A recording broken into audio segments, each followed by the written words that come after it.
Luiz Ronaldo Montim, ele traz uma mensagem e, ao mesmo tempo, alerta toda a Igreja Adventista do Sétimo Dia.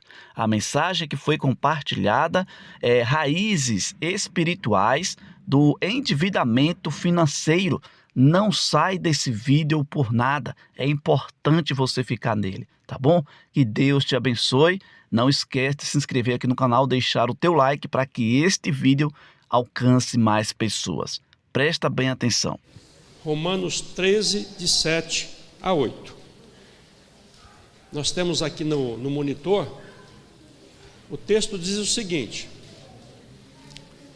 deem a cada um o que lhe é devido, se imposto, imposto, se tributo, tributo, se temor, temor, se honra, honra. Não devam nada a ninguém, a não ser o amor de uns pelos outros, pois aquele que ama seu próximo tem cumprido a lei. Amém? Curva a sua cabeça, por gentileza. Senhor, com muita reverência nós nos colocamos perante a Tua face, agora de uma forma um pouco mais atenciosa, para ouvirmos a Tua santa palavra. Que eventuais deficiências de minha parte sejam supridas pelo Teu Espírito Santo em cada coração, para que nós avancemos nessa área tão importante da vida. Em o nome do Senhor Jesus. Amém. Muito bem, queridos e queridas, alguns esclarecimentos, tá bom? A nossa abordagem, o tema proposto, ele é muito amplo e muito complexo, tá bom?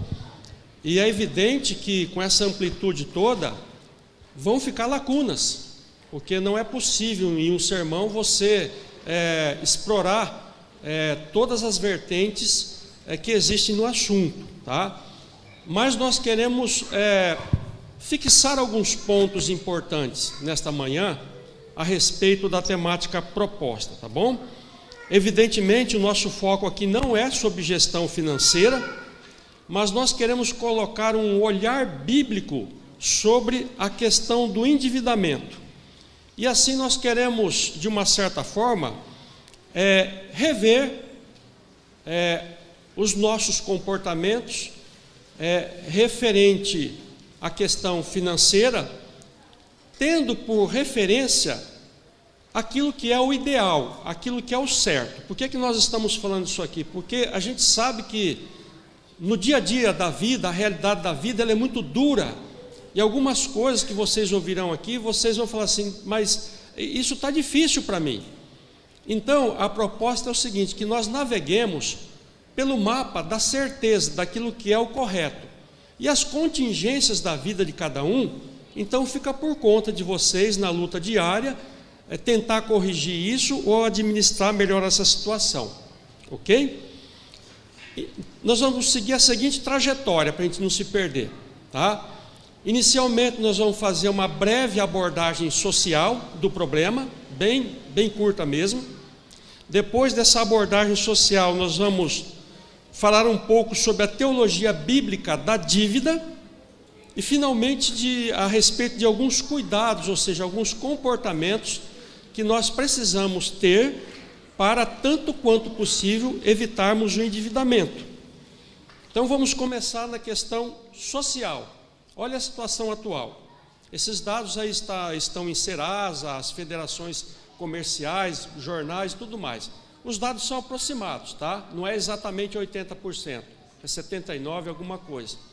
Situação atual de 2023. Olha lá, 80% das famílias brasileiras, ou seja, das pessoas, estão endividadas. 80%. E nesse quesito em particular, o tecido social da igreja não é diferente lá de fora. Então, parece que a situação é bem crítica entre nós. Os demais 20%, ou vão acabar entrando, ou estão sob pressão, estão sofrendo algum tipo de pressão no tocante ao endividamento. 30% das famílias brasileiras estão inadimplentes, ou seja, estão devendo, não conseguem saldar as contas, pagar as contas em dias. E 90% dessa dívida, veja que interessante, é referente a cartões de crédito, né? Cartão de crédito, veja só que interessante, né? Cartão de crédito. Existem algumas categorias de endividados. Todos são endividados, mas nós precisamos compreender algumas. A primeira categoria é daquelas pessoas que se endividaram por conta de alguma condição severa da vida. Tem muito aqui no Brasil: desemprego, crise econômica, doenças. Então você tem ali um primeiro grupo de pessoas que se endividam por conta de todo esse contexto socioeconômico que nós temos. Uma segunda categoria, agora isso aqui também é interessante, é daquelas pessoas que têm um certo poder aquisitivo, mas gasta mais do que pode. Então você recebe 1.000 e acaba gastando os 1.000 ou 1.100 e no final do mês a conta não fecha, tá? A terceira categoria, agora anotem vocês, composta de pessoas que têm poder aquisitivo e se endivida. Então observe por gentileza, algumas pessoas não têm poder aquisitivo e falam assim: eu não tenho dinheiro e eu preciso me endividar. E a classe mais alta que tem poder aquisitivo tem um pensamento também perigoso: eu tenho poder aquisitivo, eu consigo pagar, eu posso entrar nessa, e vai lá, se endivida também. Quais são as diferenças que existem entre essas categorias? Nenhuma. Todos estão endividados, com ou sem dinheiro no banco, podendo ou não pagar, estão endividados 80% da nossa população, tá bom? Existem algumas falácias, alguns pensamentos errados quando nós lidamos com essa questão. O primeiro entendimento errado é o seguinte: a dívida é só uma questão de gestão. Isso é falso. Todo mundo aqui sabe somar, subtrair, dividir, sabe o que é juros. Todo mundo aqui sabe que nós precisamos de uma reserva, de uma poupança. Todo mundo sabe que o rotativo do cartão de crédito é de 450%, ou seja, você pega 100 para pagar 550. Todo mundo sabe disso. Então a ideia de que a mera gestão vai resolver o problema, não vai. É claro que para você resolver, você precisa de gerir as suas finanças, você precisa de calcular, mas é falsa a ideia de que apenas a gestão resolve o problema, tá bom? Uma segunda falácia, um segundo mito, um raciocínio errado no tocante a essa questão, e isso nos pega de perto, é que o problema do endividamento não é espiritual. Dependendo da igreja, do segmento, isso é quase que um tabu, você tratar de finanças dentro da igreja. Ocorre que a Bíblia é o maior e mais amplo e mais antigo manual de finanças do mundo. Você encontra na Bíblia mais de 2.000 versículos tocando em questões de finanças, de propriedades, de gestão. Então a Bíblia diz, por exemplo, para nós não tomarmos dinheiro emprestado. A Bíblia afirma isso. Fala para nós não sermos fiadores, fala para nós não sermos avarentos, não deixar de pagar, fala para nós não cobiçarmos, fala para nós preservarmos, para administrarmos corretamente, e a Bíblia nos coloca como mordomos e não como dono do dinheiro. Então é falsa a ideia de que o dinheiro não representa um problema espiritual. Jesus foi traído por dinheiro. Em nenhuma igreja do mundo, mesmo aquelas que trabalham só com mão de obra voluntária, ou seja, não remunera seus servidores, nenhuma igreja do mundo funciona sem dinheiro. Nem os nossos lares funcionam sem dinheiro. Então a questão financeira, muito embora ela esteja atrelada à questão material, ela é sim uma questão espiritual. E quando nós não temos uma visão espiritual correta desse problema na nossa vida, quando a gente não entende a perspectiva de Deus para a nossa vida, nós enfraquecemos as nossas emoções. E aí a gente vai lá e passa o cartão, compra. Porque uma boa parte das nossas compras e despesas são decorrentes de emoções. Emoções que ficaram fracas por conta de uma visão espiritual errada da questão financeira. O endividamento causa muitos malefícios. Ainda estamos dentro da questão social, tá bom? Veja só. Primeira área que é afetada pelo endividamento, saúde mental, que está em alta, tá bom? Ali no site do Me Poupe você encontra isso daí também, mas vocês vão encontrar em outros canais também. Veja lá o que acontece quando a pessoa está endividada. Irritabilidade, não é mesmo? Irritabilidade, com licença. Estresse. Mau humor. Como isso não afeta a nossa espiritualidade? Desânimo, medo, não coloquei todas, tá? Algumas eu não achei conveniente. Tristeza, ansiedade, doenças como depressão,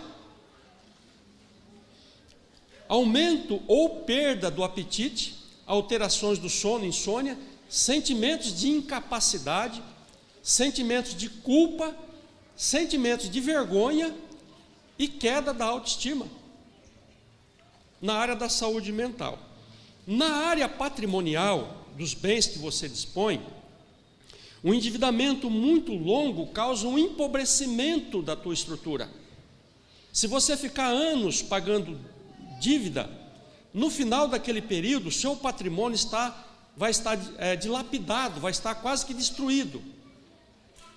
Então, depois de um longo endividamento, o que acontece com a sua estrutura material? Teu carro está usado, tua casa precisa de reforma, a sua roupa de cama não aproveita mais, o guarda-roupa não tem mais condições de usar, eletrodomésticos, eles já estão todos estragados, e aí você é pressionado a fazer o quê? O que muitas pessoas fazem. Agora eu estou precisando trocar a geladeira. Olha, tem ali uma geladeira que é assim, R$1.000 à vista ou 10 de 100. Não tem juros, entende? O comércio diz que não tem juros, né? E você fala assim, olha, eu acabei de passar um sufoco, eu mereço uma geladeira nova. Você vai lá e compra uma geladeira. E muitos que passaram um longo período endividado, voltam para a dívida de novo. É impressionante, irmãos. Então, o endividamento acaba com a nossa área patrimonial. E, logicamente, a área espiritual, ela também é afetada, porque quando você não tem recursos para viver, você começa a questionar Deus. Olha, tem pessoas aí milionárias jogando dinheiro fora, e eu estou tendo dificuldade para pagar uma conta de água, tenho dificuldade para sustentar meus filhos. Então você começa a olhar Deus assim de uma forma diferente, e a sua espiritualidade vai caindo. E normalmente quando o sufoco pega mesmo na vida da gente, a gente vai aonde? Na missão, na obra de Deus, e fala, olha, eu não consigo viver sem água, mas dá para tirar as ofertas. Eu não consigo viver sem a gasolina para colocar na moto, mas eu consigo tirar o dízimo. Então o que acontece? A igreja, ela padece com o nosso endividamento. A igreja também empobrece, ela precisa de recursos. Vocês viram ali aquele canal Hope Channel? Aquilo ali é uma estrutura profissional. Aquelas pessoas para pregar o evangelho, elas não têm como trabalhar voluntariamente, elas são remuneradas, equipamentos caríssimos. Então muitas vezes a gente acha que o problema do endividamento, ele é só meu, está dentro da minha casa. Não, de forma alguma, tá bom? Vamos agora entrar na questão da teologia bíblica da dívida, tá bom? A dívida, ela tem uma teologia vasta, tá? Enorme, ali dentro da Bíblia. Nós vamos pontuar, evidentemente, por uma questão de tempo, só algumas questões, tá? tudo começa dentro de nós com uma coisa chamada visão de mundo. Na lição desta semana fala sobre visão de mundo. A visão de mundo é a forma com a qual você faz a leitura da realidade. Tá? Então, isso afeta o nosso bolso, a forma como a gente vai gastar. A visão de mundo é importantíssima.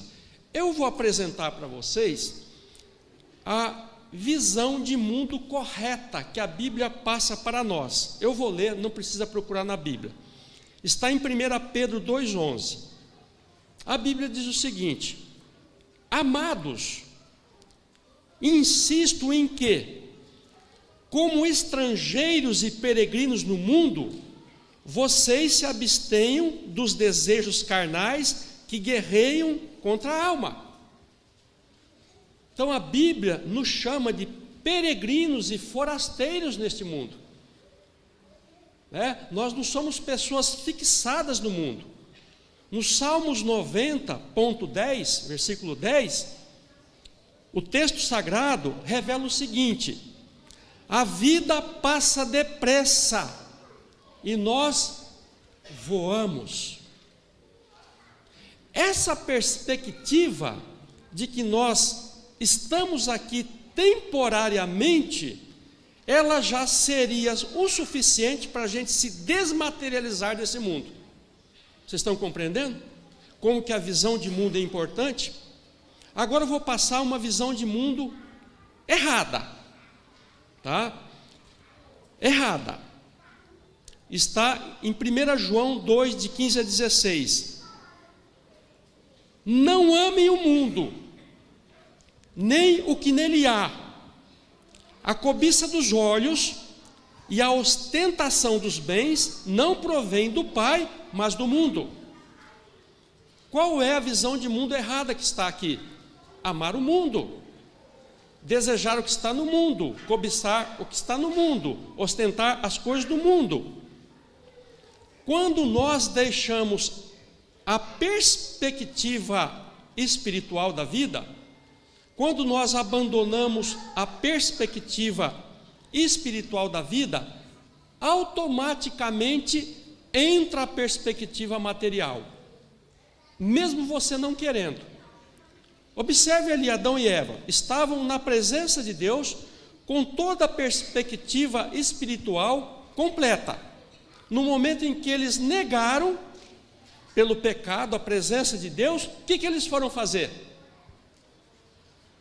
Buscar a matéria, buscar a folha de figueira. Agora nós vamos resolver o problema com a matéria. Então, quando nós não temos uma visão espiritual da vida, não temos a nossa compreensão do mundo, ela não é espiritual, impera, mesmo que você não queira, a perspectiva material. Não tem como escapar. É uma dicotomia, ou você está de um lado, ou você está de outro lado. Tá bom? No materialismo, então, o que acontece quando você sai da presença de Deus? Não é como se ensina por aí, que você vai ser amaldiçoado, não é nada disso. Nós não ensinamos teologia da prosperidade, tá? Quando você sai da presença de Deus, você não raciocina mais de acordo com a vontade de Deus. Você raciocina materialmente. E falando de uma forma mais clara, você raciocina agora mundanamente. O que é que acontece? Você vai adotar procedimentos incorretos na sua vida. Vários deles são procedimentos incorretos. E um deles é a possibilidade de você se endividar. Vamos avançar mais um ponto na teologia bíblica da dívida. A dívida não é um princípio do céu. Essa frase está numa das nossas lições antigas da escola sabatina. A dívida não é um princípio do céu. Compreendem? Tá? Você pode até querer justificar a dívida, e a gente faz. Eu me endividei porque eu precisei, mas a palavra de Deus fala outra coisa. Você tenta justificar a tua situação caótica financeira, dizendo, eu precisei, mas a palavra diz o seguinte: não devam nada a ninguém. Não devam nada a ninguém. Dívida é pecado? Depende. Se a dívida foi decorrente de má fé, ela é pecado. Se a dívida não foi decorrente de má fé, ela é desaconselhável. Deus desaconselha a dívida. Não devam nada a ninguém, a não ser o amor de uns para com os outros. Provérbios 22, 7. Outra palavra de Deus: quem toma emprestado é escravo de quem empresta. Ah, mas Ronaldo, eu não tomei emprestado de nenhuma pessoa, eu peguei do banco. Você pegou o pior. Quem toma dinheiro emprestado se torna escravo do credor, tá bom? Quem trabalha com a ideia de dívida é o diabo. Talvez por isso a gente explique porque o mundo está tão endividado, né? Países endividados, governos, famílias, igrejas endividadas. Tem igrejas que chegam até a fechar por conta de dívida. O diabo trabalha com a perspectiva da dívida, e ele foi o primeiro credor incompassível do mundo. Ou seja, ele sabe que você deve para ele e ele não tem piedade alguma. Por isso aquele quadro lá. Tá bom? Quando você toma emprestado, você diminui as suas opções. Você fica meio que preso, você não tem mais margem de manobra na vida. Aí o que acontece quando você não tem opção? Você fica ansioso. Eu estou agora amarrado, eu não tenho mais margem para nada. Eu fico ansioso. Eu fico preocupada, eu fico tensa, né? E observem vocês, na teologia adventista, a dívida é comparada a uma doença. E só pode ser algo que você contrai e gera tudo aquilo ali. Prova o seguinte, que o que foi escrito aqui há algumas décadas atrás, por Ellen White, está correto. Olha lá, o Lar Adventista, página 393. Vejam só. Decida nunca incorrer em débito, ou seja, dívida. Nega-te 1001 coisas antes de entrar em dívida. Nega-te. A emoção quer, a pressa quer, o desejo quer, o outro tem, eu também quero, mas olha o que diz lá.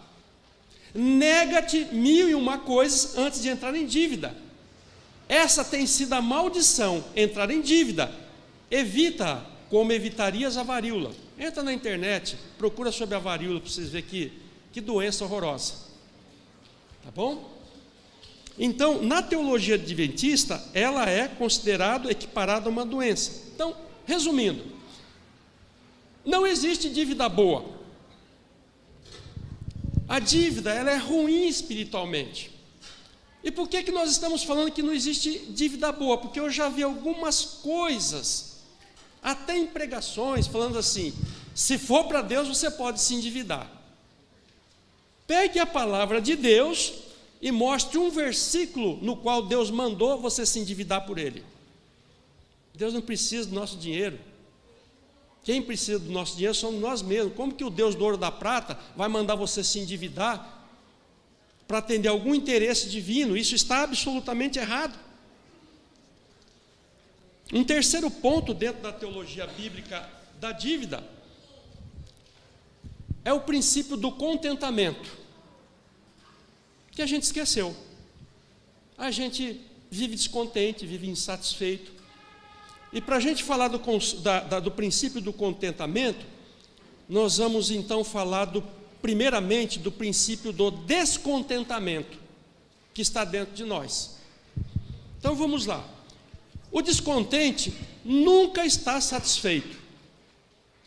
Vocês já repararam isso daí? O descontente nunca está satisfeito. quando ele consegue algo, aquilo ali dura poucas horas ou poucos dias e ele se torna descontente com aquilo, porque o problema não está no objeto que ele queria, o problema está dentro dele, ele é descontente.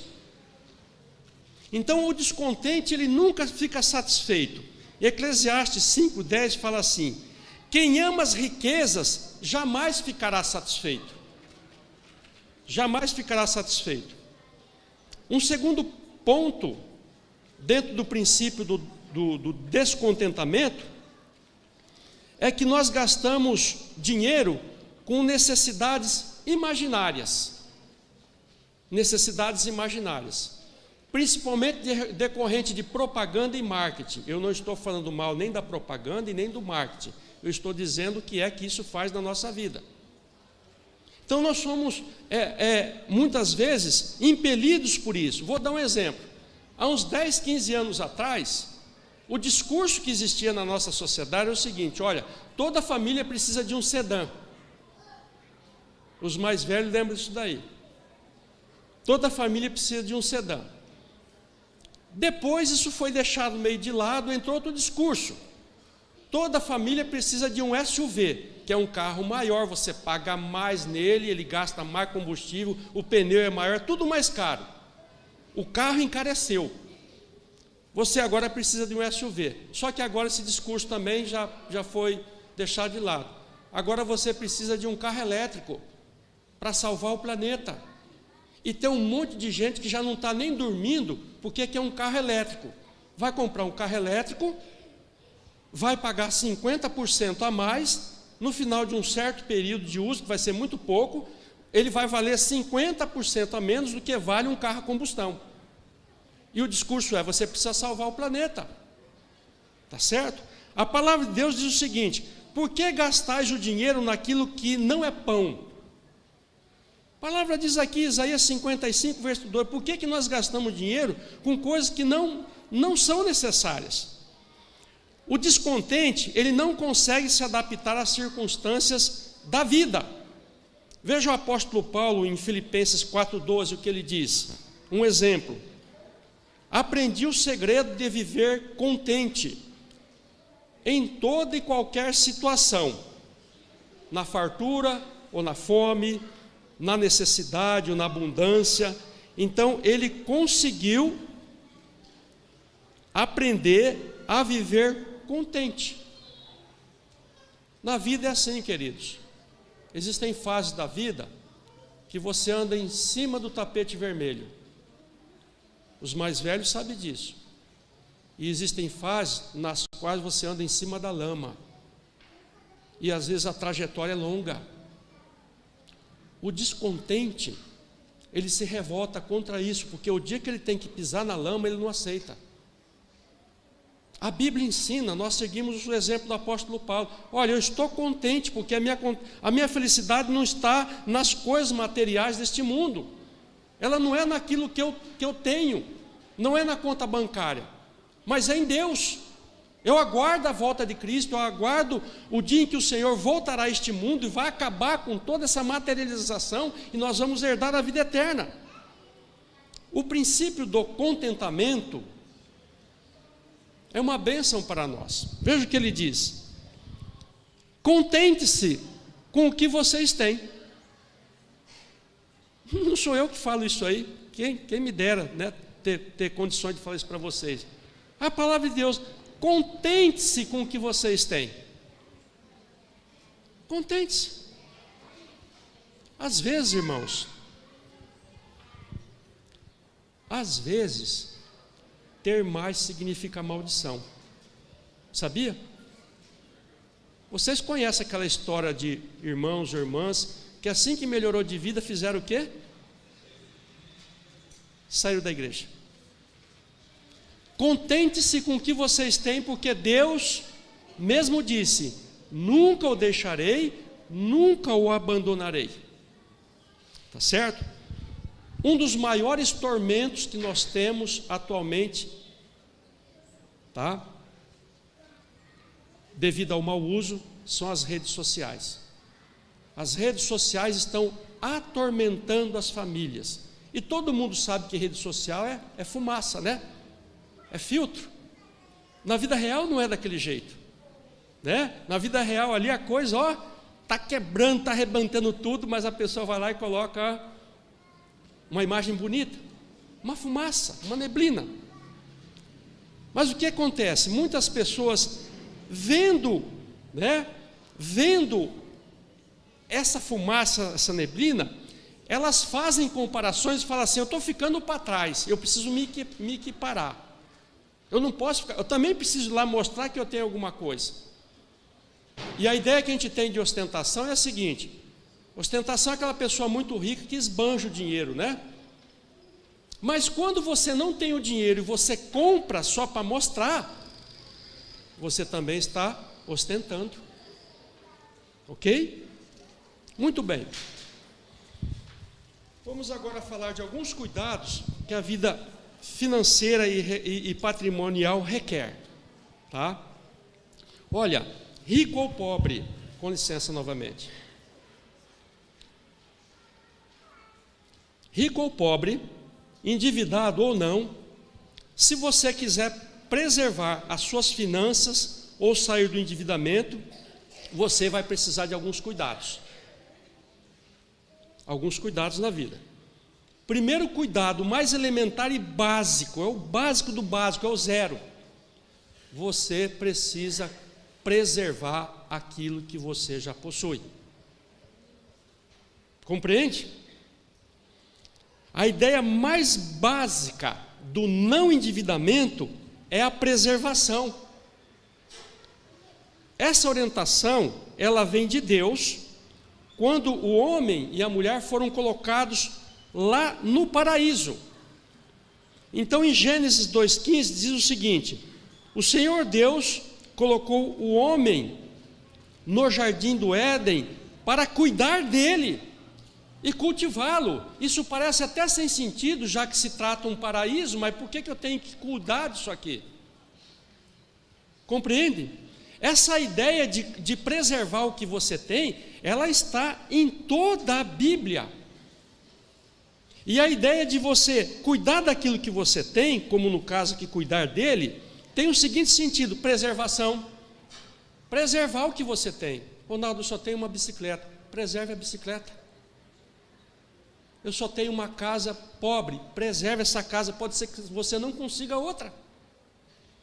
Preservação. Trabalho. E olha, lá no Éden, trabalho manual. Nessa primeira fase aqui, trabalho manual. Depois vai ter trabalho intelectual, mas agora aqui trabalho manual e ocupação. Ou seja, vocês não estão aqui no paraíso para ficar aqui desocupados. Vocês vão trabalhar. Não com sol, não com doenças, nada disso, mas vocês vão se acostumar. Vocês vão ser úteis, tá bom? Então, como mordomos, nós precisamos conservar aquilo que a gente tem e, se possível, investir. É o que diz a parábola dos talentos, Mateus 25. Aqui na parábola dos talentos, aquele que recebeu 5 e o que recebeu 2 também, diz o seguinte: o que havia recebido 5, saiu imediatamente e aplicou os 5 talentos. Então a primeira coisa básica da vida é você preservar e, se possível, aplicar isso, valorizar, cuidar, fazer com que aquilo ali tenha mais valor na tua vida, tá bom? Não preservar é a primeira modalidade de empobrecimento na vida. Muitas pessoas perderam tudo, e talvez não era muita coisa, mas o que elas perderam levaram a elas a pobreza. Não preservar significa abrir uma janela para você se endividar.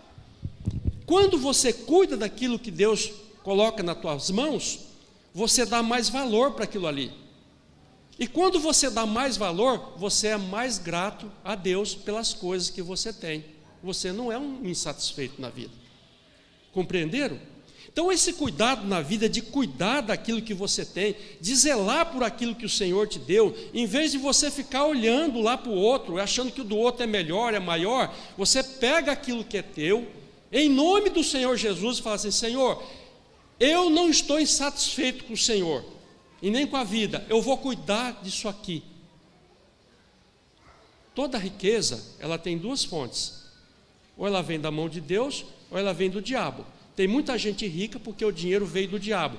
O dinheiro é uma fonte de destruição. Mas um dos requisitos para Deus abençoar a tua vida financeira é você cuidar daquilo, você suar em cima daquilo ali, que Deus vai olhar para você e falar: meu filho e minha filha estão cuidando daquilo que eu dei para eles. Um outro cuidado que você tem que ter na vida é você se ver como uma pessoa capaz. Capaz de quê? De realizar, de fazer. O que aconteceu no nosso mundo? Vamos falar do nosso país, mas é no mundo todo. Nós somos regidos por uma economia capitalista. A economia capitalista, ela demanda especialização, porque ela quer lucro. Então, se você trabalha com alguma coisa, aquilo você tem que estar altamente especializado para poder gerar o lucro. Isso criou uma ideia ruim na nossa cabeça, que é mais ou menos o seguinte: você nasceu, e a gente vê esses ensinos por aí, você nasceu só para tal coisa. E muita gente acredita nisso. Muitas pessoas acreditam o seguinte, que elas nasceram só para fazer aquela coisa ali e nada mais. Isso é falso? Isso é absolutamente falso. Por quê? Porque Deus nos criou com múltiplas habilidades. Múltiplas habilidades. Talvez você ainda não descobriu. Talvez você, por não ter vivido num ambiente diferente, ou por não ser solicitado, exigido, mas dentro de você existe todo um instrumental que te permite fazer um monte de coisa na vida. Amém? Por isso? Você crê nisso aí? Então agora vem a ideia principal. Por que você mesmo não faz as coisas da sua vida? E eu não estou teorizando. Por que você não coloca a mão na massa e não faz? Tá certo? É importante você explorar essa capacidade que você tem dentro de você. E um detalhe: a maioria das demandas que nós temos na vida, que corrói o nosso dinheiro, é de baixa ou no muito média complexidade. E por que você não faz? Não estou teorizando, certo? Não estou teorizando. Por exemplo, antes de citar o exemplo, só uma observação: trabalhar com as próprias mãos é uma ordenança bíblica, inclusive do espírito de profecia. Compreende isso aí? Trabalhar com as próprias mãos, porque hoje tem assim uma certa vergonha, né? E se alguém me pegar e surpreender eu pintando o muro da minha casa, não vai ficar bonito, né? Alguém tira uma foto, né? Não é assim mesmo? Então veja só, se você acreditar que você pode fazer muita coisa, porque tem gente que falou amém, mas não consegue, não faz, você pode fazer pequenos reparos em sua residência. Por que não? Você pode fazer decoração, você pode fazer jardinagem, limpar ali o jardim, você pode cuidar melhor da manutenção do seu automóvel, ler o manual, mantê-lo mais em ordem e um monte de outras coisas que a gente pode fazer. Mas o que é que a gente faz? Paga. Não é mesmo? Paga. Você começa a pagar. O que diz a Bíblia a respeito disso? Está em Provérbios 14, 23. Todo trabalho árduo traz proveito. Sabe, irmãos? Trabalho árduo mesmo. Traz proveito, mas só falar leva à pobreza. E às vezes a gente gosta de falar, pega o telefone e vem cá fazer. Aí eu vou aí, você faz para mim, não é mesmo? Isso aí não colabora com as finanças de ninguém. Pagar a todo momento é uma forma de empobrecimento que pode sair muito caro ao longo da vida, porque você fala assim: eu vou pagar só R$150 para limpar essa calçada. Só que aí você paga isso, paga aquilo, paga a vida inteira. No final de 20, 30 anos, é a diferença de você ter uma casa melhor, é a diferença de você ter um automóvel melhor, É a diferença de você não se sentir desanimado na igreja. É a diferença de você pagar uma escola para o teu filho, porque ele vai precisar de você para uma escola. Vocês compreendem? Como é importante você acreditar que você é capaz de fazer as coisas, e nunca houve uma época na qual existisse tantas escolas, né, instruções, ferramentas, equipamentos para você fazer. Mas eu quero pagar.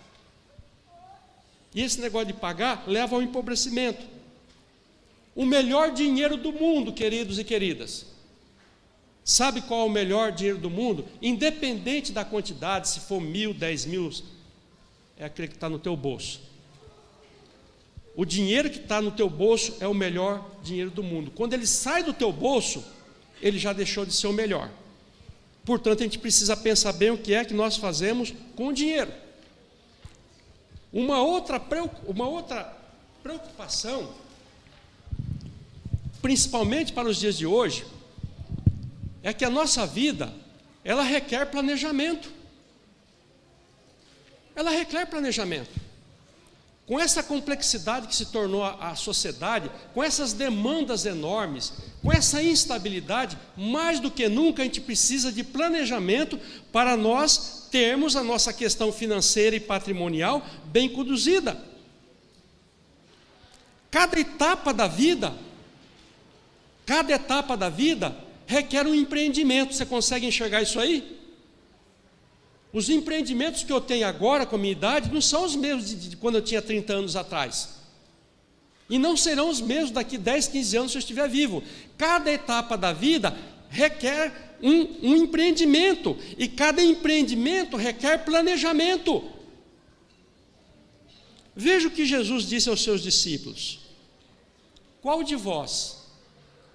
Ele falou assim, Lucas 14, 28. Qual de vocês, se quiser construir uma torre, primeiro não se assenta e calcula o preço? Qual de vocês? Para ver se tem dinheiro suficiente para completá-la. Se ele perguntasse isso aqui hoje, possivelmente alguém levantaria a mão e falaria assim, eu não calculo as minhas torres não. E ele perguntou, qual de vós? Está emparedando os seus discípulos, né? Planejar significa o seguinte, você vai ter que pensar no futuro. Ninguém planeja coisa para agora, já está acontecendo.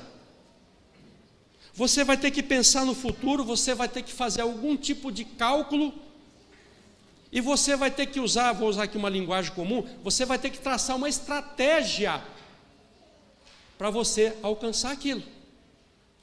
Eu tinha um colega que morava em São Paulo, a família dele morava em Rio Preto, mas ele trabalhava em São Paulo. E ele falou assim, falta 10 anos para me aposentar, eu não quero me endividar com residência.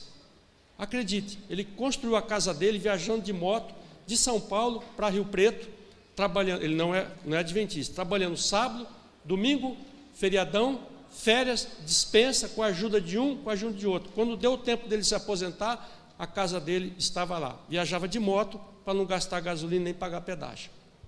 Você vai ter que traçar uma estratégia, vai sofrer. Os ganhos, irmãos, tem sofrimento. Não dá para ganhar no conforto, você não vai ganhar nenhuma guerra no conforto. Tem que suar, tem que lutar, tem que se desdobrar, fazer aquilo que você nunca fez, que você nunca imaginou, porque senão você vai ser empurrado para o endividamento. Provérbios 21, versículo 5. Os planos bem elaborados levam à fartura, mas o apressado, eu quero agora. O apressado sempre acaba em miséria. Traduzindo, endividado. Viver só no hoje. Havia uma propaganda de uma bandeira de cartão de crédito que falava assim, você tem que ser feliz hoje, agora. E veja a hipocrisia dessa propaganda. Quem fez a propaganda, a empresa, está dizendo para você, você vai ser feliz hoje, agora, só que eu vou querer o teu dinheiro daqui 20, 30 dias. Então, seja feliz agora, gaste o dinheiro agora, você tem direito a ser feliz agora. Quem vive só no hoje, sem pensar no amanhã, vai parar no endividamento. a espiritualização da vida é uma negação do planejamento. Tem pessoas que elas falam assim: eu tenho um Deus, Deus vai cuidar de mim, se Deus está na minha frente, coisa ruim não vai acontecer comigo. Ela fica espiritualizando a vida, para ela não planejar. Quem fica espiritualizando a vida, contando com os ovos antes da galinha, achando que Deus vai abençoar a tua linha de pensamento, você pode terminar na pobreza, tá certo? Portanto, planejamento é fundamental. E agora nós vamos aprofundar um pouquinho mais e vamos entrar numa questão difícil. Difícil. Criatividade, tá? Deus é criativo. Aliás, Deus não é nem criativo, Ele é criador. Olhe para o fundo do oceano. Quantos tipos de peixe, de animais existem ali? Agora olhem para os pássaros, para as florestas. Impossível a gente entender a criatividade de Deus. Deus, Ele é o maior ser criativo. E Ele me criou a imagem e semelhança dEle, portanto eu sou criativo. Correto essa linha de raciocínio? Ele também mandou que eu fosse criativo na vida. Só que no final de todas as palavras, pouquíssimas pessoas aqui presentes são criativas. Isso já é fruto de dados, de estudo, pesquisa. As empresas estão desesperadas atrás de pessoas criativas. Onde foi parar a nossa criatividade? Sem criatividade, você vai perder seu dinheiro, você vai deixar de ganhar dinheiro, você vai deixar de preservar o teu patrimônio. Agora, por que nós não somos criativos? Porque a gente não gosta de pensar. A gente é dado ao conforto, todos nós gostamos do conforto. Quando você tem que pensar, parece que já tem alguma coisa ruim dentro de você. Mas é necessário forçar o pensamento, tá? Veja só, em Gênesis 2,19, a gente falou até agora há pouco do trabalho manual. Agora é dado a Adão e Eva um trabalho intelectual que envolve criatividade. Está lá, dentro do Éden. Um Deus criativo cria um casal criativos que agora vão ter que expressar essa criatividade através de forma prática. Gênesis 2,19 fala assim: depois que Deus formou da terra todos os animais do campo e todas as aves do céu, o Senhor fez o quê? O Senhor os trouxe para o homem, casal, para ver que nome esse casal ia dar para cada bichinho daquele ali. Não tinha biblioteca, livro, cabeça, bole o nome e deu o nome para o bichinho. Na ave, no animal, todos aqueles bichos ali, criatividade. Vocês estão entendendo? Criatividade. A criatividade ela foi exigida do primeiro casal. Então vamos lá. Você está tentado a fazer uma bobagem financeira na sua vida. Você está encurralada, você não se vê com saída, você fala: meu Deus do céu. Comece a pensar. Não é pensar no final de semana. É um pensamento que às vezes se arrasta por 2, 3, 4 anos, até você ser iluminado por Deus e Deus mostrar para você como você deve agir. Então vamos lá, faça algumas perguntas aí. Eu realmente preciso disso? Me perdoe tomar o exemplo aí do carro elétrico, e quem puder comprar carro elétrico, seja feliz e compre carro elétrico, viu? Você realmente precisa disso daí? Não existe outra forma de solucionar a questão? Não existe, é só essa que estão propondo aí para você? Quem já passou por essa situação fez o quê? Porque você não é o primeiro. Alguém já passou por esse sufoco e fez diferente. E não entrou na onda da maioria. Fez o quê? Será que eu não estou fechado culturalmente? Esse é um problema. Eu já me peguei fechado culturalmente. porque a gente faz uma leitura do mundo, aprende algumas coisas, coloca aquilo na cabeça, como aconteceu com Jonas. Ele tinha um fechamento cultural. Só se salva hebreu. Ninivita não salva. Então, muitas vezes, o fechamento cultural nosso não permite a gente enxergar outra solução. Você acha que tem que ser aquilo ali. E esse processo, ele precisa se estender. Ora, Deus quer que você fique endividado? Não, né? Deus não quer. E por que você está sendo tentado a entrar por esse caminho? Então existe uma saída.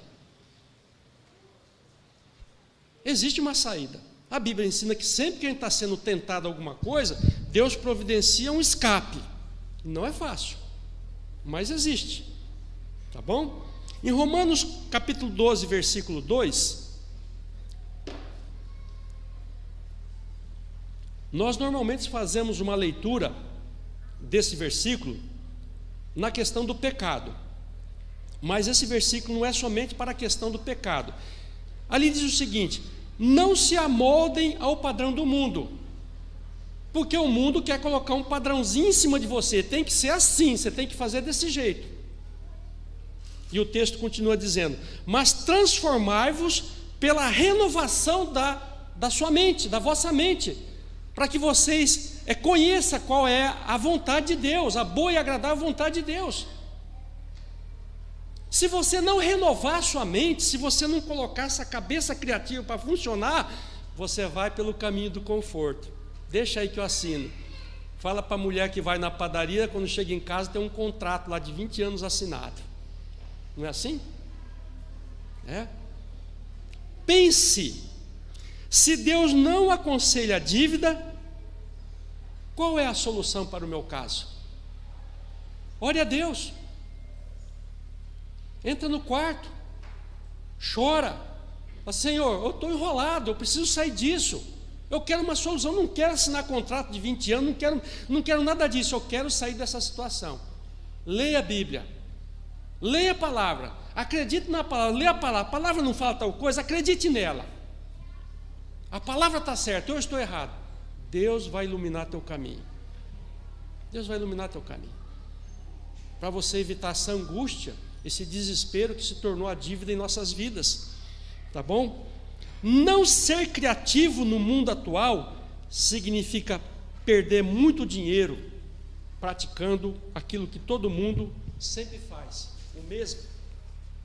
Caminhando para o final do nosso sermão, queridos irmãos e queridas irmãs, um último cuidado que nós devemos ter na nossa vida, quer dizer, são vários, mas aqui para o sermão.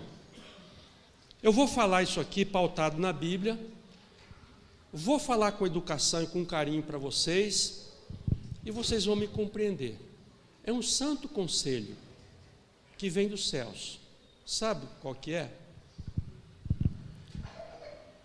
Cuida da tua própria vida. Legal, né? Cuida da tua própria vida. Neste mundo, nós que temos uma visão correta da realidade, por sermos orientados por Deus, neste mundo a gente só tem duas coisas para fazermos, só duas coisas. Ou você está cuidando da tua vida, ou você está ajudando o teu semelhante. Se você, aquilo que você está fazendo na tua vida, durante a semana, depois que sai daqui, não se enquadra nessas duas categorias, ou seja, você nem está cuidando da sua vida e nem está ajudando o semelhante, você está absolutamente errado quanto à vida. E isso gera problemas. Às vezes nós somos convidados a entrar num projeto que vai terminar em nada. Depois que eu fiquei velho, eu passei a falar não para um monte de coisa. Ah, isso aí não. Ah, está banhado a ouro, estou fora. Não quero isso aí não. Não é isso aí não. Eu não vou ganhar absolutamente nada com isso. Eu vou servir a uma outra coisa na vida. Você não está cuidando da tua vida. Você está cuidando do projeto dos outros. Vamos aprofundar um pouquinho mais ainda essa questão aqui nesta manhã. Lá na igreja de Tessalonicenses, o apóstolo Paulo teve que dar uma bronca na igreja. 2 Tessalonicenses 3,11. Veja que Paulo falou: ouvimos que alguns de vocês estão ociosos. Esse problema é milenar, vem se arrastando por séculos e chega até hoje e também está dentro da igreja de Cristo. Ouvimos que alguns de vocês estão ociosos, não trabalham, mas andam se intrometendo na vida alheia. Estranho, né? Esquisito, não é mesmo, né? Queridos, queridas, a gente vai ficando velho e a gente pode contar algumas experiências. Na minha vida, eu vi pessoas, não uma, pessoas, passarem décadas cuidando da vida dos outros, no mau sentido. O que essas pessoas fazem? Elas tentam controlar, como se fosse possível controlar a vida alheia, elas monitoram, elas policiam o semelhante. Isso é muito comum dentro de família e igreja. Não estou dizendo que toda família tem isso, que toda igreja tem isso, mas família e igreja, isso aqui, olha, é coisa séria. Controla, policiar, fazem listinha, lista. Eu já passei por igreja que tinha irmãos que faziam lista. A lista daqueles irmãos que estão em tal situação, estava ali. Daquelas irmãs usando aquela roupa, estava ali. Gente, isso é um absurdo. É um absurdo. Vigia. A palavra fala que Jesus falou: ó, vocês têm que vigiar, mas é para vigiar a nossa própria vida, não a vida alheia. Falar por suposição, atrapalhar, excluir. O apóstolo Paulo, em 1 Timóteo 4,16, falou assim para Timóteo: Timóteo, cuida de você mesmo, Timóteo. Cuida de você, Timóteo. Né? Por exclusão, pare de cuidar da vida dos outros. Em 1 Tessalonicenses 4,11, Paulo fala o seguinte: vocês se esforcem para cuidar dos seus próprios negócios. E aí? Eu estou cuidando do meu negócio ou estou cuidando de um projeto que só vai... Já viu o projeto que você entra com tudo, depois o dono do projeto sai fora e você fica como um bobo ali? Tem muito disso, né? Você está cuidando da tua vida, dos teus próprios negócios, ou está num negócio que não é teu? Tessalonicenses, vocês cuidem dos seus próprios negócios e trabalhem com as próprias mãos, como nós os instruímos. Em Mateus 25,16, nos reportando novamente a parábola dos talentos, o que havia recebido 5 talentos, saiu imediatamente para cuidar de outro projeto, para vigiar a vida alheia. Não, ele saiu para cuidar daquilo que era a sua responsabilidade, e por ele cuidar daquilo que era dele, ele dobrou, passou até 10 talentos. E como aquele que recebeu 1 ficou muito chateado, porque em vez dele correr atrás daquele que tinha 1 talento, ele ficou chateado com os demais, aquele que havia recebido 1 perdeu e passou para o que tinha 10, então o que tinha 10 passou para 11. Quem perde tempo cuidando da vida alheia e dos projetos alheios, termina pobre e endividado. É por isso que é importante a gente cuidar dos nossos negócios, dos nossos familiares, dos nossos filhos, e deixar os outros que cuidem da sua própria vida. É por isso que é importante você tomar cuidado com o tipo de projeto que estão oferecendo para vocês, porque a Bíblia fala assim: vocês têm que cuidar do próprio negócio de vocês, o talento é de vocês, o recurso é de vocês. Fechando o nosso sermão, olha só, juízo e dinheiro, Lar Adventista, página 368. Devemos sempre lembrar que no juízo que a gente acha que dinheiro não tem nada espiritual, né? No juízo, havemos de enfrentar o registro da maneira como usamos o dinheiro de Deus. Não é teu.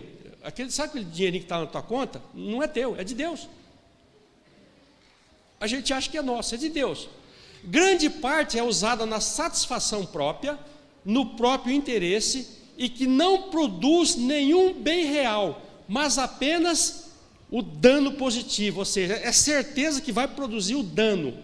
O mundo, seus costumes, suas modas, não serão a nossa norma. Obrigado por ficar até o final do vídeo. Que Deus ele te abençoe. Não esquece de se inscrever aqui no canal, deixando o teu gostei no vídeo, se inscrevendo, comenta e também compartilha, porque com certeza vai ajudar outras pessoas de forma espiritual e financeira e familiar também. Que Deus te abençoe.